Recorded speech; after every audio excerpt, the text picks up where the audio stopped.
I'm the only king that lives in his palace in this whole Orlu. About the citadel of power. Wow. Love that. He is the citadel of power. Ejimejigbo ike na Chikweze o. Kwa madam put pomo.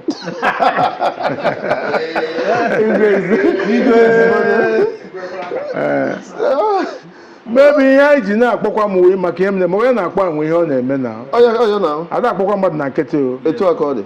Eta igwe ọfụ ụmụ na eze Douglas. Ana m ere nnukwu o, ana m ewu ewu. Onye na-achị eze na Orlu biri na Aba, biri na Lagos, biri na Abuja. Gaa biri na Owerri na-ere anyị na hotel. I don't know. Ndị iche ọnọkọ ebe ahụ. Ọfọ nna m ọnọ n'Owerri. Ancestors may be in Owerri, ha be here. Etu akọdị. Oge a tụpụrụ mmanya here, ha na-akwa mmanya ha na ọjị ha.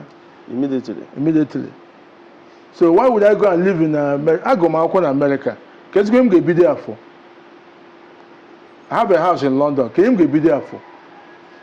Why would I stay here and do the job? This is my seat of power. Everybody can Kenya, so I'm not here. Everybody can ask him Chiweze. Everybody can go and request him. Whatever God has for me is here. Is here. Ebe on my duty post now. Now chairs are born or come now get about or the second or the third.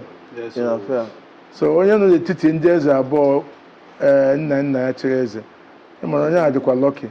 All the lucky. Oh, when there's a guy going to be a guy when actually before them all.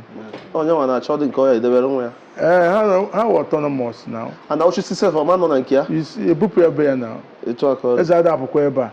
Oh, no, crazy. I do that up a queba. Back is a hano. Wow. And they're back and goes hano. Exactly. Back, he can't hano. Back in your mercy apota. Jesus being a Buddha, back on the Buzabia. Yeah, what chairs Okwara school the second age chairs. So, how many years God will asking you now? Like, how old is this chair? It's over 100 years old. Ocha Keji chair Governor Hope was my chief no beer. Could you finish it there? On one Omeka Ago. Before now, but the governor. 1992.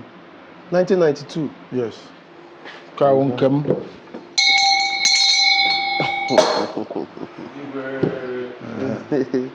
This is okay. my seat. This is Muna, former Governor Hakim. Okay, this is our Hakim. Okay. Yeah, Muna Oni of Ife. Okay, he's a Imperial Majesty Oni of Ife, yes. Muna King Jaja of Opobo. When the righteous is on the throne, the people rejoice. As far as you know, no child. In your Magana Bianobudas, Muna is seated at the heart of Orlu local government, the heart of Anim State, the capital, the capital of the state. I didn't go to court. I didn't have any election. I didn't fight with anybody. It was a very easy transition from being an ordinary prince to a king. We are shifting from Imo State to Anim State. Anim State, the new state. Is it? I think it's Orlu State. So, I thought no, it's Anim State. So is it only Orlu people would be? Anim means Anambra Imu. That's okay. The Anim. Okay, so part of Anambra will be there. Part of Uli, Inyala and the Oga, there will be. Okay, Oga. They're inclusive. Yes, okay. Now that's Anim, ANIM, Anambra Imu. Okay, Anim State. This palace is a citadel of power of the kingdom. Because Umunna have never had any other king from any other family, from any other village, except this family. You must come from this family. This family is the Okwara family. Unless you want Okwara match eze. It's quite say one lay. Makaji Bagway no cha. Eba who Ebezo Bodano since Wajibi. I never asked to be a king. Okay. I never discussed it with anybody. They chose me because God Almighty chose me, and the gods of the land chose me, My brothers chose me. My uncles, the young and the old chose me. The community chose me. Until today, I've never been to court with anybody. Every idea the governor brings is towards development. Yeah. And how come you're not? I says, Mahafa. And so Governor Zomzo. Yes, so. Oh, it's immediately. Immediately, I make way up. Come we can with development in there. Yes. Every last Sunday of every August, and a region will be. Okay. Government is involved, ndị obodo is involved.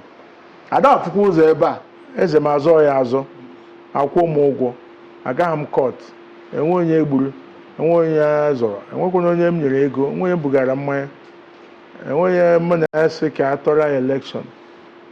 Therefore, ndị eze dọrọ election nọrọkwa nke ha, ma m nọrọkwa na nke m. Okay. You're not elected eze. I'm not an elected eze. I'm not a political eze. I'm eze gedegwu, I'm eze ọdịnala. Eze amụrụ amụ. Azọ mi azọ. I was born a prince and I'm a king. Onye ọ na-ewute ya ga-ama agha hog transformer. Hello guys, this is Creative Law TV. We are live and direct in Umunna, the ancient palace of Umunna, and the current Eze is Eze Dr. Douglas Okwara. That is the Eze Nachi Umunna Kita. Oigwe nwere swag. So we are in the palace. At my back, you see the ancient palace. So this house is over 100 years, as you can see. That is his great grandfather, who was Igwe. So he was the first Igwe. This is his house. You know, somebody that built this house over 100 years ago is a great man. And since then, the mantle of leadership, the mantle of royalty have been here. So the new Igwe, the current Igwe now, who have been enthroned for over 20 years, we are going to meet him, so he'll tell us more about himself. Because even if you come to Orlu, everybody know is a Douglas. Do you understand? And he will tell us about this great palace and the other things you need to know about this Umunna. You know, Umunna, if you be listening to Oliver the Cocoa music, you'll be hearing many prominent people from other states who has chieftaincy titles from this great palace. It's because of the people, what this palace represents, the symbol of leadership, the symbol of power. Do you understand? This palace has been existing for over 200 years. From what we heard. So let's go and meet Igwe, who will tell us more about this, all those things. So this is ancient palace, and this palace is where you come and collect power. You see, as you see us now, stepping our foot in this palace, we are powerful now. It's not Oku alone. You understand? So this is Ishobi Uku ancient palace. Egede. Or Egede Umunna. So this palace is ancient. All those things now have not been changed. This is that old this thing now. Then and this thing now, this you see this is over 200 years. Sorry, this is over 200 years. This thing you see that this gong is over 200 years old. Yes, and see, you see these things. This is ancient. This is the symbol of how old this palace is. So Igwe is inside. Let's go and meet him so that I'll go one or two. You know what we do now? Yes, I'm His Majesty as Dr. Douglas Okwara the fourth, Igwe of Umunna, the natural ruler of Umunna and the head of the Isu clan. The Isu clan is in Orlu here, comprising 16 autonomous communities. Umunna, Eziachi, Umuzike, Umudeoka, the 4, Amike, Orlu, Mgbe, Umuawa, Urebiri, Umuzike, Uzubi, Obo, Umutanzi, Hanile, Nona, Isu clan here, Orlu. On the Manahana attack Ojinobia, on the Manahana Kwana, so Munobia. Tell us more about what is. happening in Orlu? How did you become Igwe, the fourth? I'm the mouthpiece of Umunna. Ọ na Jizọs bịa taa, ọ ga-ebu ụzọ zụkwụ na palace a before ọ na-aga ebe ọzọ. Enwezi ngozi ọ dụrọpụrụ m nye ndị nke m na-achị. Ya m ji sị na ọ ga-adịrị ha niile mma. Enwe chi m nyere m mana ha soro kwe na-eme enjoy the benefits of the blessings of God Almighty. So ya dịrị unu mma. Ihe m na-ekwu na in essence, what I'm saying is that Umunna is a blessed kingdom because Umunna is seated at the heart of Orlu local government, the heart of Anim state, the capital, the capital of the state. May God bless the people that are fighting hard to get this state. And the state will benefit us immensely because Umunna is situated at the heart of the city, local government, Orlu, as the capital of Anim state. It is a blessing during my own time as a king that I'm inheriting this great opportunity of being the Eze of Umunna. Umunna has been existing since the creation of the world. And this palace is a citadel of power of the kingdom. Because Umunna have never had any other king from any other family, from any other village, except this family. You must come from this family. This family is the Okwara family. Unless you want Okwara match eze, it's quite say one lay. Makaji Bagwe Nocha.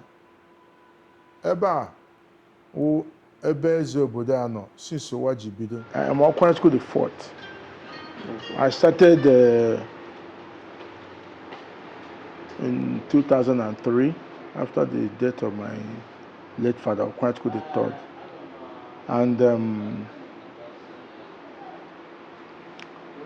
since my ascension on this throne, I have left this palace like this, open. I could knock it down and start building skyscraper here, but I've decided to leave this place like this for the sake of history.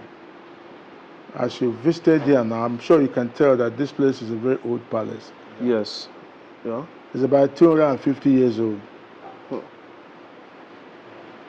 So it is part of history. Yeah. And you've seen the other house, the upstairs, that is over 100 years old. I can show you the other bungalow too, as well, an old part of the palace. The international market is in Umunna. Okay. Local government is in Umunna. The new government house is in Umunna, but they are calling it Eziachi because Eziachi has a small part of the land there. Umudioka has a small part of the land there too.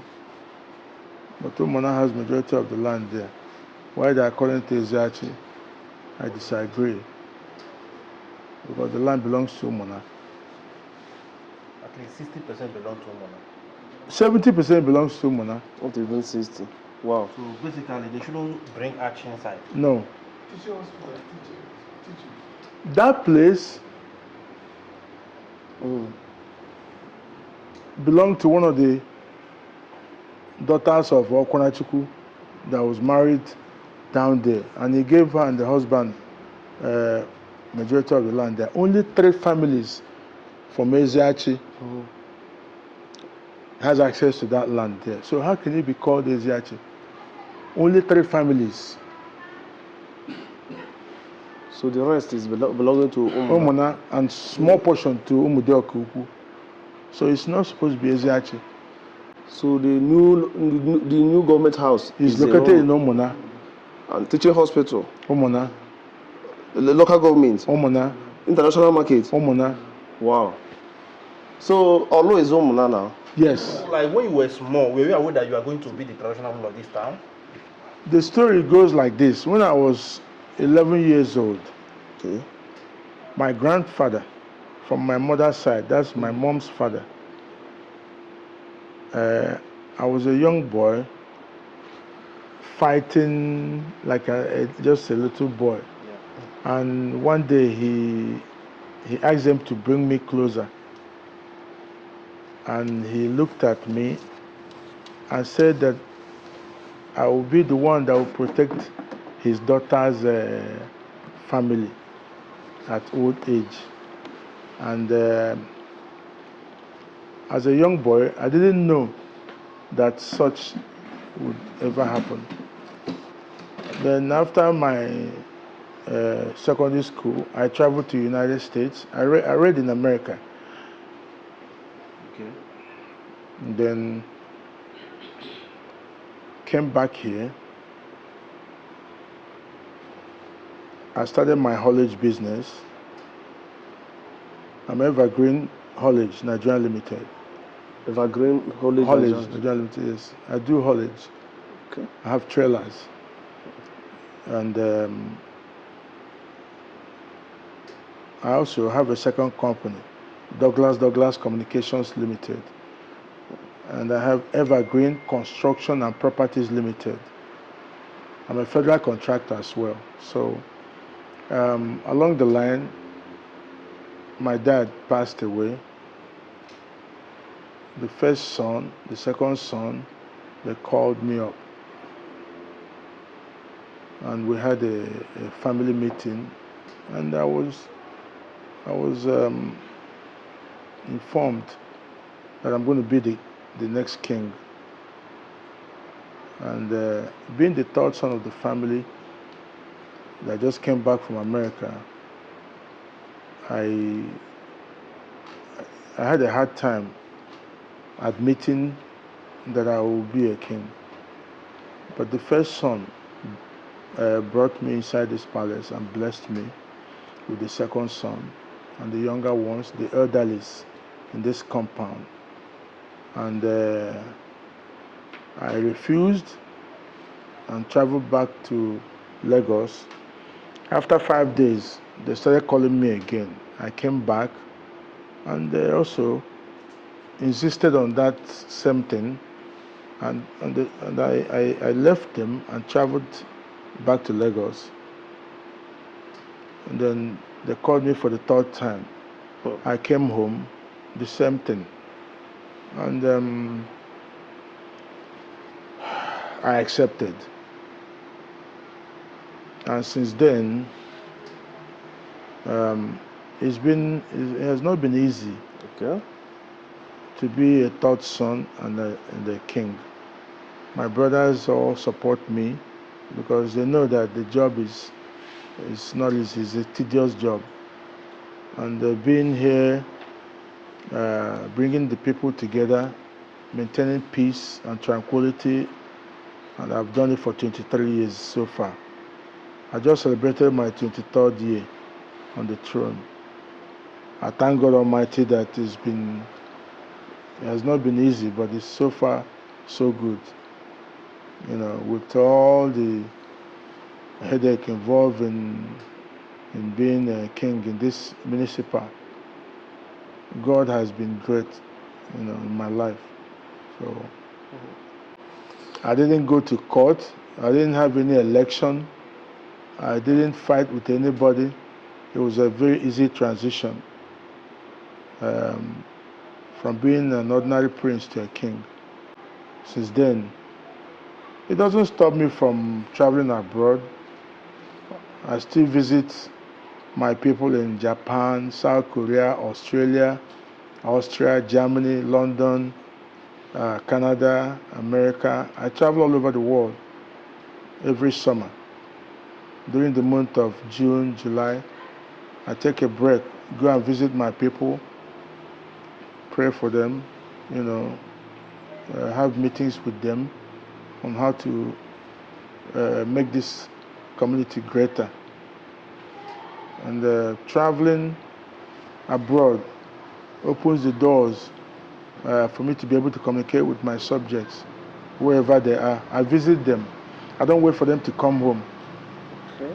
I visit them, and when I visit them, it gives them it gives them opportunity as well, also to discuss the progress of the town, and it helps me to meet with them and discuss in detail how to move this community forward. And I want to thank all my subjects who's been very supportive of me to continue to pray for peace in this community and Orlu. Now Orlu is going to be the capital of Anim State. Thanks to Governor Hope Uzodimma and Senator Nassau and other powerful Ozilo Maya and other prominent sons of Orlu who has been working very hard to actualize the new state. Thanks to Dr. Jaco Seplat. I think those are the people that have been at the forefront of trying to make sure that this Anim State is a reality. So we are shifting from Imo State to Anim State. Anim State, the new state. Is it? I think it's Orlu State. So, I thought No, it's it's Anim State. So is it only Orlu people would be? Anim means Anambra Imo. That's Okay. the Anim. Okay, so part of Anambra will be there. ANIMO, part of Uli, Inyala and the Oga, they will be. Okay, Oga. They're inclusive. Yes, Okay. now that's Anim, ANIM, Anambra Imo. Okay, Anim State. Yes. So what about the? Okay. Always the capital. What about the Anyoma they are talking about? No. How can you cross the bridge and discuss someone from across the bridge to joining you in the new state? So there are no more among. We already have a government house here now. So I thought In this Umunna government here. house is all about. You think it's a joke? Politics, or maybe they just want to. It's no joke. So it's a reality. It's It's a reality. The house has passed it. We're waiting for the president to assent to it. So very soon now, as Igwe now, you become even Igwe of a state. There you go. So the capital city of Anim Is State, Orlu. which is in Orlu, Yes. in your town, Umunna. like I'm still Like trying play, to- like play. Oh. Like play. So So I wanted to ask, this town, which, like, is it federal government that's based on state government? State. That's a new government house for Anim State. For your information. okay, when you come to Orlu, many things is happening in Orlu. As a prominent person from this town, Yeah. I want to ask you, if you go here, new road. If you go here, new road. Everywhere is planned. Like Governor Uzodimma is the master planner. He is doing so much. He is the one at the forefront of this Anim State. And look at all the new roads. Go to teaching hospital. He has provided literally all the top equipments and machineries that we are using to save lives there. The roads there are tarred. He's building a 150 bed hospital back there. at the To join the teaching hospital. teaching hospital. Hey, that is what 150 bed hospital for infectious diseases. Yeah. And then you have another building there, that two-story building there for heart. problem patients. Yes, for heart hospital. It's a heart hospital, actually. So the roads, the street lights, Yes. the new government house, and is about to build a brand new market now for Umunna. Another market. It's coming down. The old market is coming down next week. So if It was former government that built that rubbish there, and the building is coming down. so they want to rebuild new market. New market there. So that new market is daily market like Yes. Okwara market, all those things. It's Ori Market. Ugu market, Umunna. Okay. All by Governor Hope Uzodimma. The man has done so much. Is he us. married for Umunna or the father is from He's just a Umunna? friend of Umunna. The governor is Okay. The governor is my chief. The governor is my friend, and he's doing so much for Umunna. Two of you He's a resemble- chief in this palace. Somebody will even say See, that. I resemble him or he resembles me. Two of you resemble. I don't know who resemble each other, but two of you resemble. Yeah, great men always look alike. He's a great man. It's true. It's true. It's not easy. Look at the time he was confined a chief in this place. Yes. You know, many of us just know Chief who put him as a senator and become governor. But before then, I think he's already met before he even joined politics. He was blessed by this palace, and he never forgets that. Governor Hope has good friends like late Dr. Dibe. He of Umunna was his friend also, and Governor Hope is a kind man. He's a good man. He has a good heart, and he has exhibited that in everything that he does. You were the third son. Yeah. And you were made the king. So what could be the quality they saw in you that they decided to choose you to be the king? Was it because you were worthy that they choose to make you the king? What they saw could have been what God Almighty said and what he was saying. Because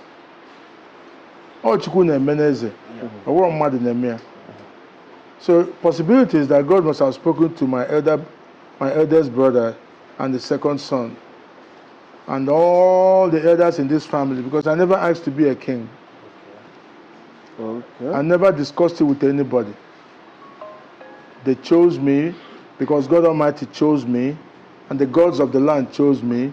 My brothers chose me. My uncles, the young and the old, chose me. The community chose me. Until today, I've never been to court with anybody, because I've been ruling them with kindness, sincerity of purpose, and the community has been at peace. I have 3 boys. They're all born in America and raised here. Okay. And my first son studied at Nsukka. Wow. Yes, as a lawyer. He's 33 years old. Wow. He's back in America now. He did his youth service at National Assembly. He speaks Igbo fluently like you and I. Wow.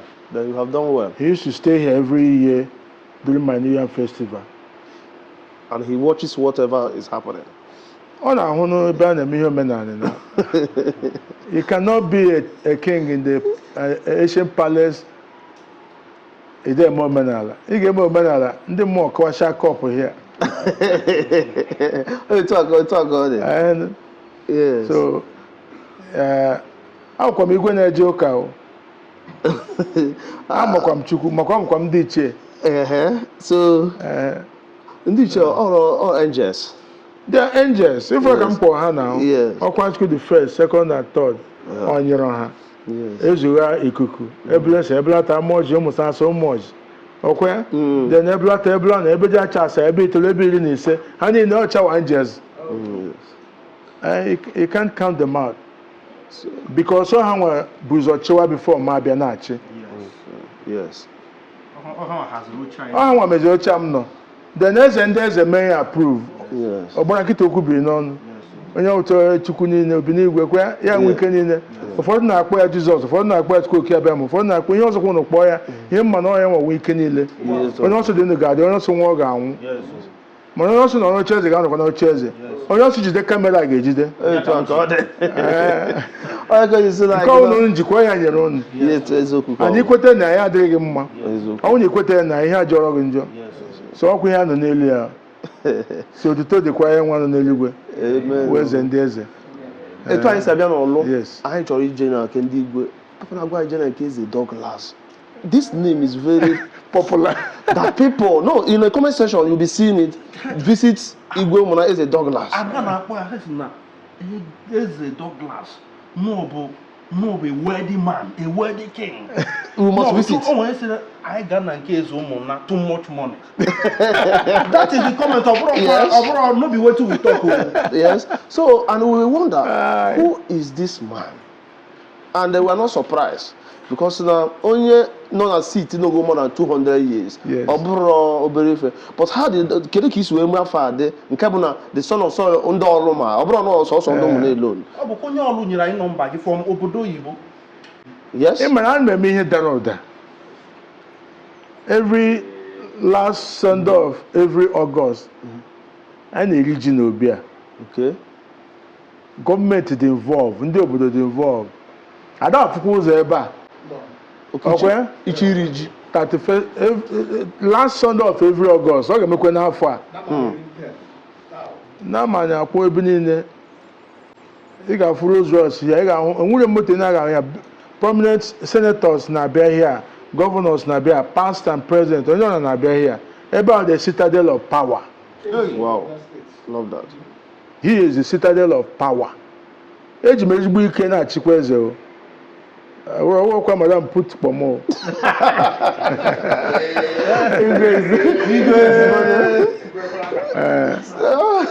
Maybe ihe anyị ji na-akpọkwa m wee maka ihe m na-eme onye na-akpọ anwe ihe ọ na-eme na. Ọya na. Ada akpọkwa mmadụ na nkịtị o. Etu aka ọ dị. Etu aka ọ dị. Etaghị igwe ọfụ ụmụ na eze Douglas. Ana m ere nukwe o, ana m ewu ewu. And it's your time. It's my time, it's my time. Yes. 23 years, I work with small thing. Yes. Onye mụrụ ebe abụgo adult. Yes, now. 23 years. Onye mụrụ mgbe bụrụ ife abụgo adult. Yes, now. And the boy can be the Chokwe. When I started, I never knew. Na mga nwere ihe gbasara m n'eze before. The Okwara akpọpụta. So it wasn't like I was prepared and all that to take the mantle. So ọkwa nka Chukwu si mee mbatakwa n'oche eze.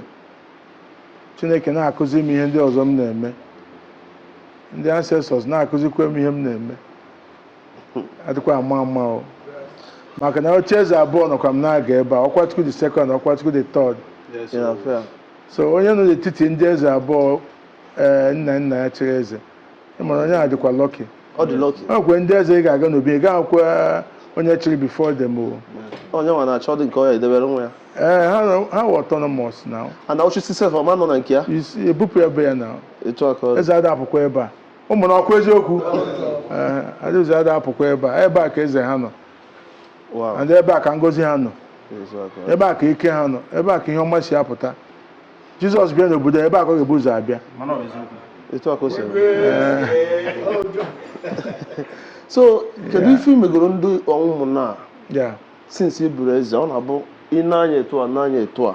You say yes. As na all Eze Douglas during his time ka ife ame. Yes. Eze Douglas during his time no ya ame n'ụzọ ọkara ebe a. Yes. No onye nwa webata nka na onye nwa meze na ndị befa na-eme etu a like your legacy ọ na-abụ iji n'aka. Yes, eji m legacy n'aka na about 35 sons and daughters of this soil. M tinyego na university. Wow. Na-agụ akwụkwọ through my foundation, Okwara Chukwu Foundation. Ndị nke eziga obodo oyibo ka nkụ. Onye nke a bi Germany, onye nke a bi Austria. Enwe ndị nke bi Japan, ha nọ n'obodo oyibo na-agba mbọ. Ndị nke nọ Canada. Ndị nke m zọpụtacha buru ibu. And the teaching hospital, IMSUT, Omwamere attract. Wow. The big... During Achiku Denwa, I fought hard to bring this teaching hospital here. 80% of our land are our land. So when I came back from America, I pushed and I pushed. God bless Governor Achiku Denwa then. You know, I worked with him to bring this teaching hospital. Your great legacy. And now, and then international market. And now, we were part of those who attracted the International market. International market was my late father. He did it and then passed away. I finished the rest of the work with Achiku Denwa. And then, the teaching hospital is in existence. And Governor Hope Uzodinma have done so much there. If you go into that place and see equipments, a CT scan, MRI machine, and so much, that place is a world standard hospital now. Because of your influence, Yes, those things are attracted yes. to the hospital. The new government house annexed, all the roads. When the righteous is on the throne, the people rejoice. As far as you know, no cha.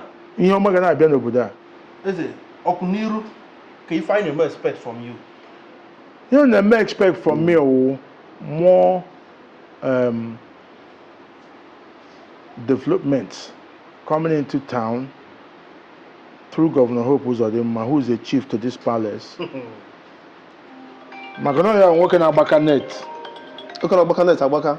Ọ na-agbaka net. Ihe ọma niile enweta na-eme na onye nwe na-emecha niile.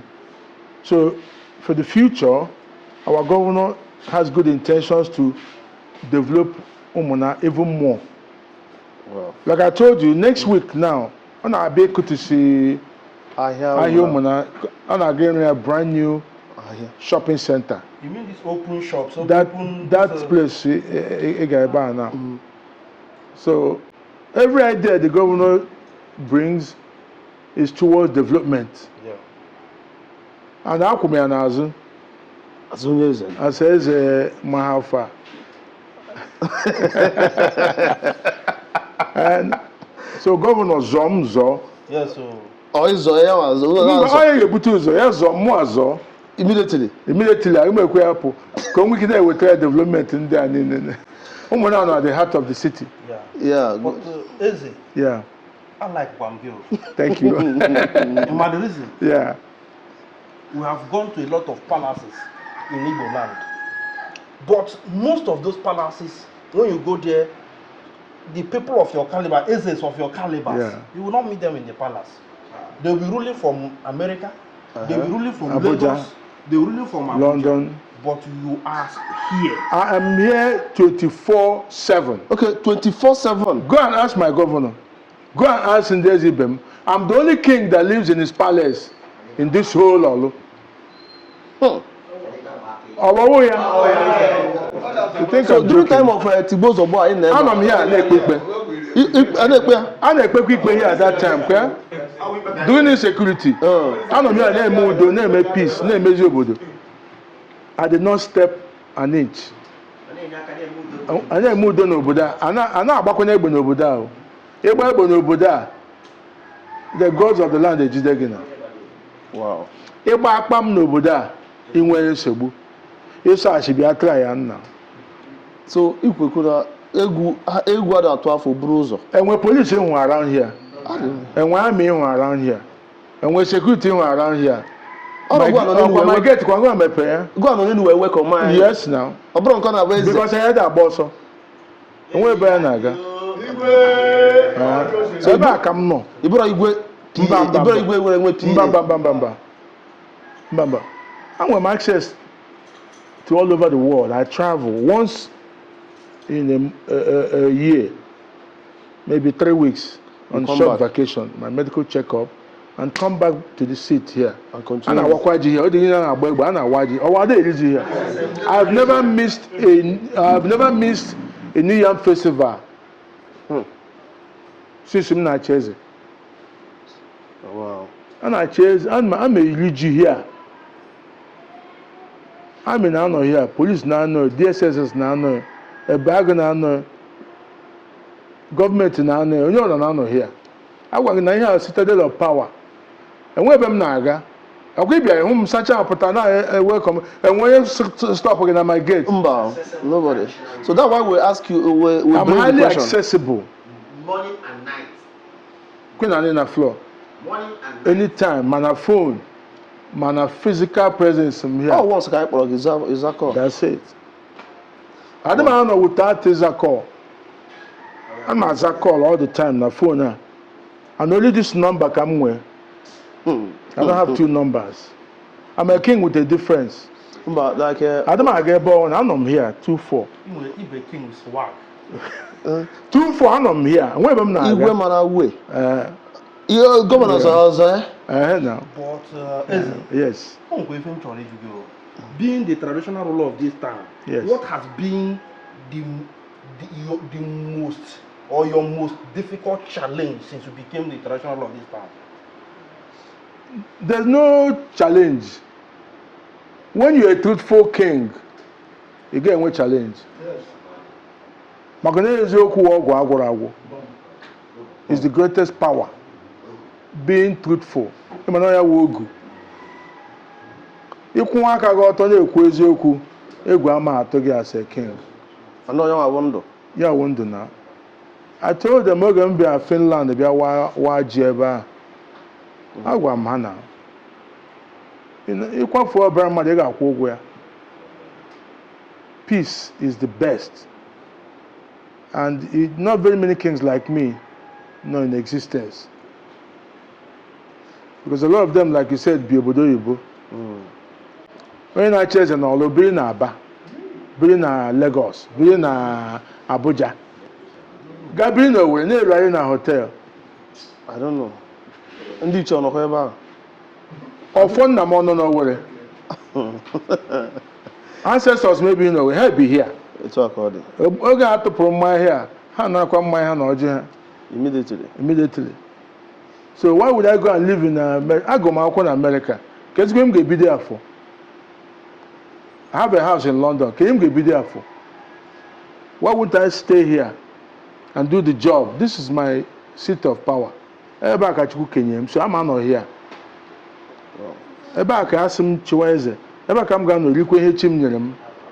Whatever God has for me It's here. is here. About my duty post now. Now. Which you even at initial time you were even running. I ran away. I refused. But later I have them. Never. I have some China me. No, he has to make it. So this is my duty post, and I'm here. Even the Imo State government, mandate back. I'm not. And when I'm also doing insecurity, I got my back also because I appreciate this palace. A lot. And value it. I value this palace because my ancestors that are measurable there. I'm not so can measure quick or do come. Wow. I'm time to come simple. I'm a come crazy cake and do.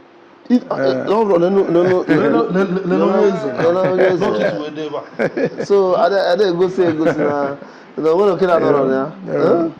So you got on Facebook, you got from my Okwara school as a Douglas or Okwara.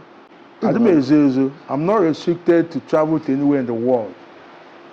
So and even able to go make a watch in London in July, able to go to Holland, Amsterdam, able to go to Canada this year. That's how it. Igbo community now. Igbo communities now. Now. Okay. Time we are now. I'm ticket in Burak. I'm going to go here. Lot of here. That continue. Continue. We're chasing. So can you feel like Umunna coming home, bringing her home? Because there's some sons and daughters of Umunna that made a lot of money outside. So what are you doing to make sure that you're coming home? Umunna, as I'm talking to you now, I have a son who is a rear admiral, 2-star general in the Navy. He's a flight commanding officer of the Southeast. And we're Colonel, Nami, and we're Commodore, and we're powerful Umunna sons and daughters. All my younger brother, Chief Akajugo, I thought I'm mother and mother. Oh, yeah, hotel along the road, Umunna Villa Hotel. Okay. If you are going to Ukwara.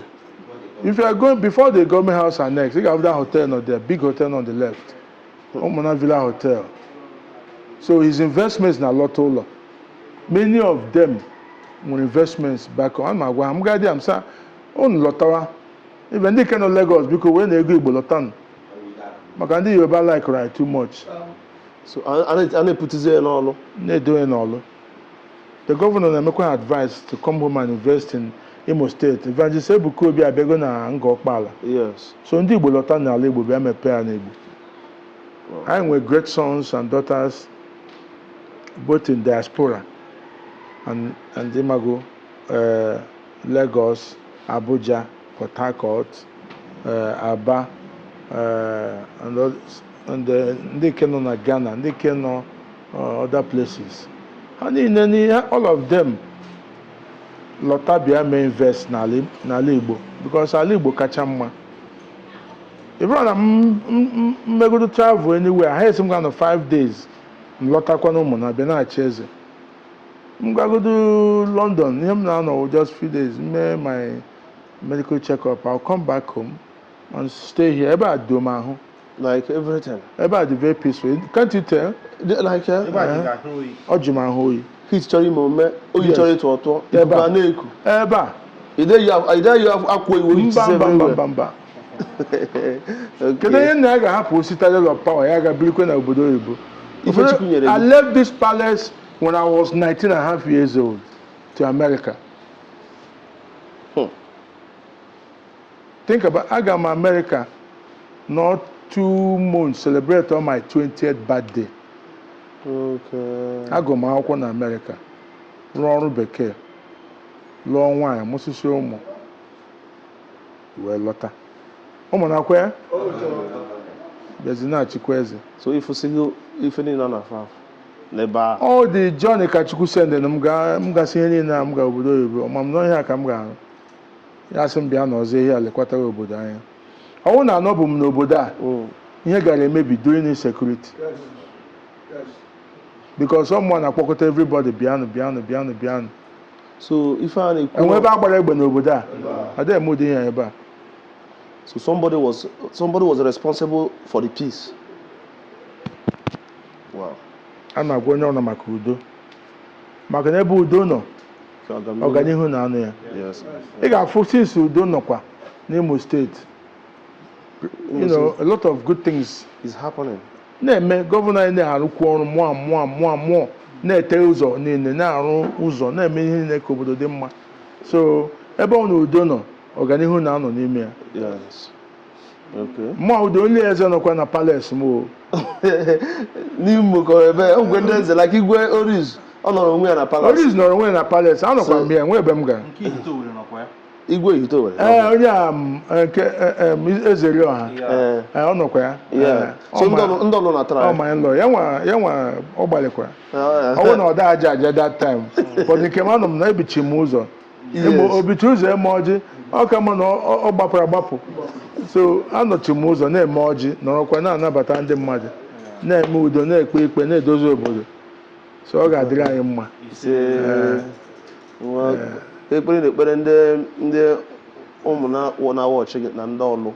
Ndị Umunna na-awọchị m asị m ọ ga-adịrị niile mma. Ndị Orlu niile na-ene m anya ndị obiọma ọ ga-adịkwa ụnụ mma. Mana ndị anya ofu ose baa ụnụ n'anya nụ. Maka na ọwụrụ m kere onwe m. Ọwụrụ m kara nkapị ọnụ. Apụta m wa mụọ maazị Prince m na-achị eze. Onye nna ya na-awụ eze egbukwere m biko ha nyere m aka ka mee ka udo dị. Ebe a ka m nọ na-achị eze as the head of the clan. Adị m azụ ihe na-awụ m nwe. Adị m ekpegide mmadụ. Adị m asị onye ikpe lara ikpe mmanya. Adị m ahụ ebe ihe ọjọọ na-eme m hapụ ya. Gọvanọ anyị na-arụ ọrụ ọma ya rụrụ gawa. Otu o si na-eme Imo steeti ọkụ na-enwe everywhere. Ihe ọma dị iche iche na-eme. Chineke gọzikwa gọvanọ anyị. Ya dịkwara ya mma. Onye ohuru ngo ohuru ya rikwe nke ya hima m rie nke m. Ọkwa ya? Onye si m erikwere eke huru m ya erikwere eke huru ya. Echi m eze na nwata meri ya na nka. 23 years aka m bido yesterday. Agabeghị aga. Ka nsa afọ gị ya papa gị si nọ 50. Ị ga-enwe additional. I'm agafe orizu ha nọ na 100 na ndị ọzọ. Yes. Ekene m Chukwu for giving me the opportunity to be a king of my caliber. Eze m azọ ya azọ. Akwụ m ụgwọ. Agaghị m court. Enwe onye egburu. Enwe onye zọrọ. Enwekwana onye m nyere ego. Enwe onye bugara mmanya. Enwe onye m na-ese ka atọrọ ya election. Therefore, ndị eze dọrọ election nọrọkwa nke ha ma m nọrọkwa na nke m. You're not elected eze. I'm not an elected eze. I'm not a political eze. I'm eze gedegwu. I'm eze ọdịnala. eze amụrụ amụ azọ m ya azọ. I was born a prince and I'm a king. Onye ọ na-ewute ya ga-ama agha hog transformer. Gbasam. Thank you very much. So ekene dị Chukwu. Okay. So you are fair now. Carry on. Okwara Chukwu the second. Oyenka. Yes. Okay. Close the first. Amara m ya ọ nna nna m. Okay. Maka ya nwa bido nchiwa eze ọ chịrị 56 years. Okay. Ya nwa Okwara Chukwu the second. Ọ na ya dị ebe ahụ. Okay, yeah, I'm with this one. That building efu ebe ahụ.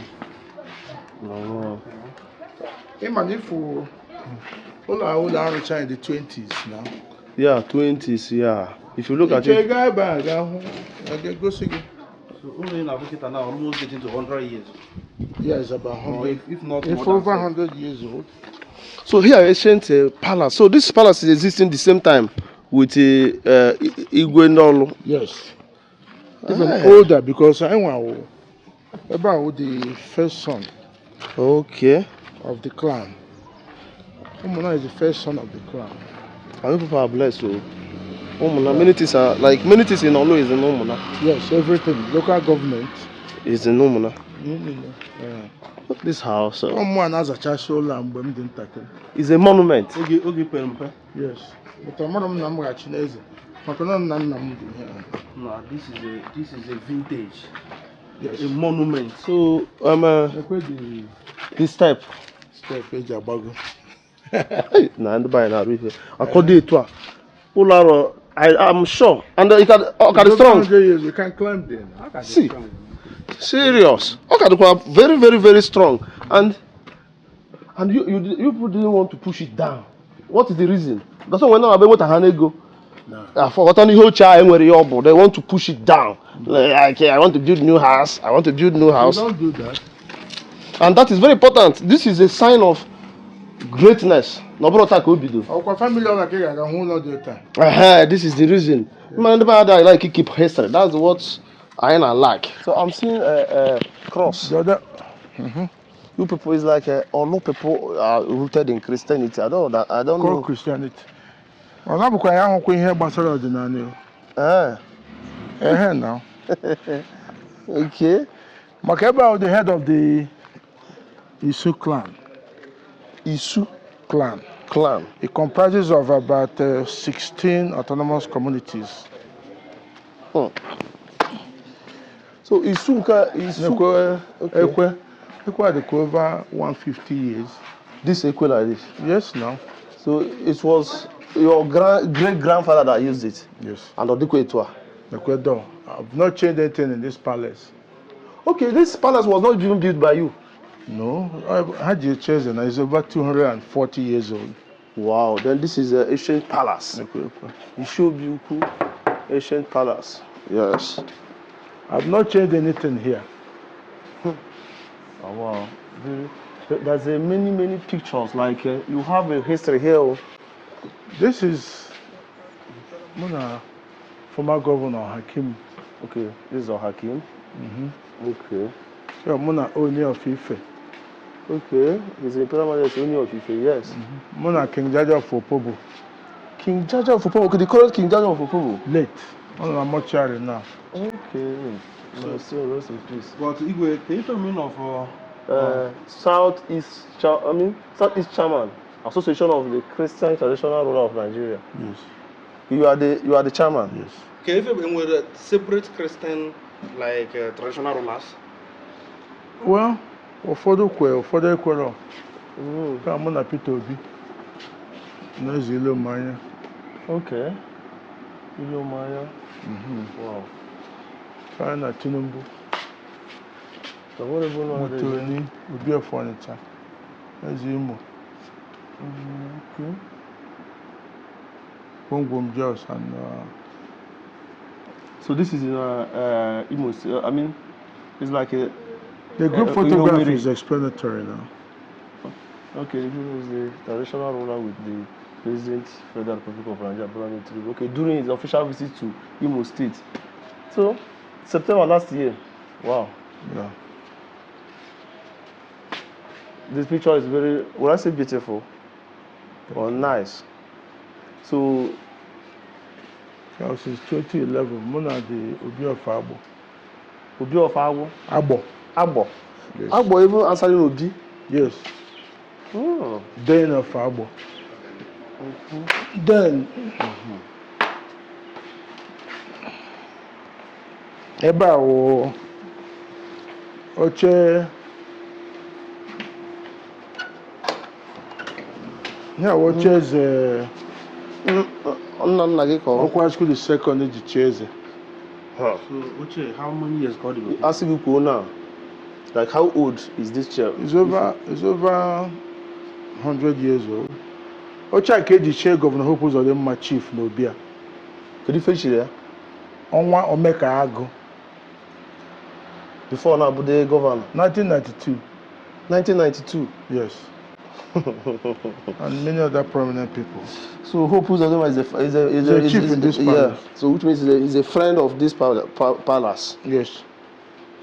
Ocha Okwara the third. Okwara the third of Umunna. His Royal Majesty, His Royal Highness is the FO Okwara. Wow. So this is your father's seat. My direct father. Wow. Then this is yours now. This is me. Kawunkem.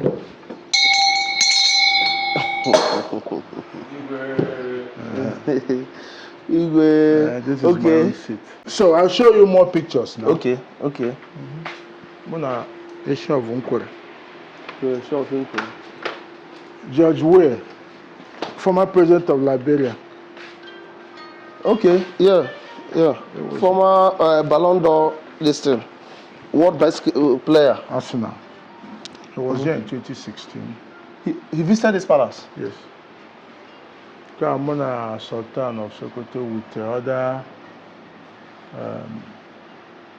members of Association of Christian Traditional Rulers of Nigeria. Muna president in Ghana, Muna Obasanjo. So president in Ghana visit many prominent my Ugeze Grace. My wife. PhD. Who be the one of Umunna? Rochas. Okay. And